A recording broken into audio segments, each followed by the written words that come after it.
O Programa de Pós-Graduação em Psicologia do Desenvolvimento e Aprendizagem da Unesp em Bauru encerra o prazo para inscrições no processo seletivo de 2019 no próximo dia 31 de agosto. A professora Ana Cláudia Verdu, que coordena o programa, está aqui com a gente no estúdio para explicar como vai funcionar esse processo seletivo. Professora, muito obrigada pela sua vinda até aqui.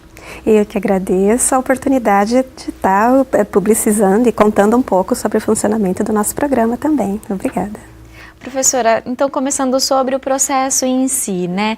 Quais vão ser as etapas?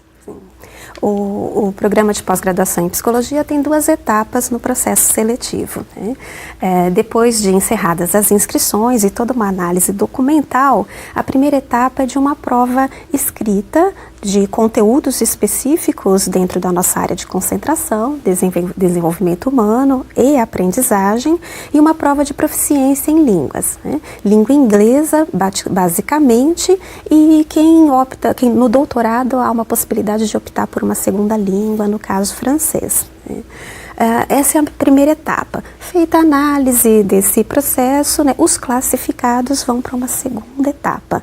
Nessa segunda etapa, é uma entrevista, e nessa entrevista é feita tanto a arguição de um projeto científico que é submetido e apresentado, né, quanto a análise e a arguição do currículo Lattes do candidato. E são 2 linhas de pesquisa, né, que os candidatos têm à disposição para submeter as propostas, né, de projeto. Gostaria que você falasse um pouquinho dessas 2 linhas para a gente. Sim, são 2 linhas. Uma linha é aprendizagem e ensino, a nossa linha 1, e a segunda linha é desenvolvimento humano, comportamento e saúde.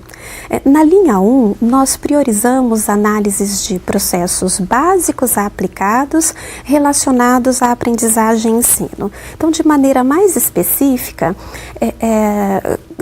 quando dispostas algumas condições de ensino, né, como que isso repercute na aprendizagem?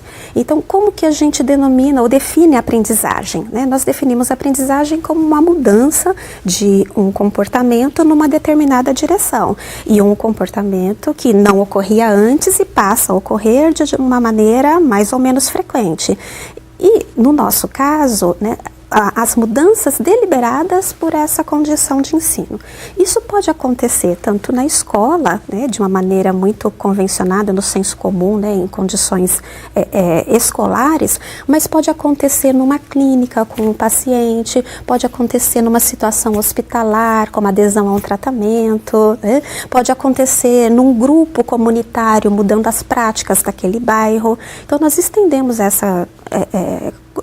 esse conhecimento, né, sobre ensino e aprendizagem para diferentes contextos da ação humana. Isso significa, então, que não é um programa de pós-graduação voltado apenas para psicólogos? Não. Então, esse é um grande atrativo, inclusive, do programa, essa característica multidisciplinar que ele tem, né? Embora a área de concentração seja a psicologia, nós recebemos, e o programa está aberto para outras áreas afins, como educadores, pedagogos, né, educadores físicos, fonoaudiólogos, né, serviço social, né, historiadores, né, e recebemos numa circunstância uma arquiteta, numa condição, e que concluiu o mestrado, por exemplo, estudando adaptações arquitetônicas para melhorar a acessibilidade nos casos de deficiência.